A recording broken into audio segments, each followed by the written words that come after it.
আপনিও কি বর্তমানের সান্ডা দিয়ে ভাইরাল ফটো এডিটিং করতে চাচ্ছেন? এক ক্লিকই পারবেন।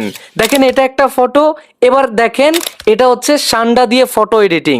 তো আপনি কিভাবে করবেন আর এরকম ভিডিও পেতে অবশ্যই সাবস্ক্রাইব অথবা ফলো করে সঙ্গেই থাকবেন। চলুন শিখিয়ে দিচ্ছি। বর্তমান সময়ে ভাইরাল সান্ডা দিয়ে ফটো এডিটিং করার জন্য সর্বপ্রথম প্লে স্টোরে চলে আসবেন। সার্চ বার থেকে আপনি চ্যাট জিটিপি লিখবেন, অ্যাপটাকে পেয়ে যাবেন, ইনস্টল করে ওপেন করে দিবেন। এরপরে আপনার ফোনে থাকা জিমেল দিয়ে এখানে একটা অ্যাকাউন্ট ওপেন করে নেবেন। এখান থেকে গ্যালারি আইকনে ক্লিক করবেন, ফটোজ অপশনে ক্লিক করবেন। যেই ফটো দিয়ে আপনি এরকম সান্ডা দিয়ে ফটো এডিট করতে চান সেই ফটোটা আপনি সিলেক্ট করে দিবেন, অ্যাড অপশনে ক্লিক করে দিবেন। এবার আপনি স্ক্রিনে থাকা যে লেখাগুলো রয়েছে এগুলোকে আপনি স্ক্রিনশট দিয়ে নেন এবং এই লেখাগুলো আপনি এখানে জাস্ট পেস্ট করে দিবেন। এরপরে এখান থেকে গো অপশনে ক্লিক করে দিবেন এবং কিছু সময় এখানে ওয়েট করবেন।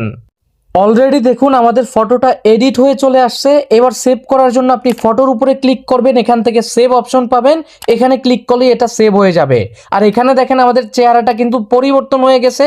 যদি আপনি আপনার নিজের চেহারা বসাতে চান এই পেজে বা এই অ্যাকাউন্টে দেখেন আরও একটা ভিডিও রয়েছে, সেটা দেখে শিখে নিন।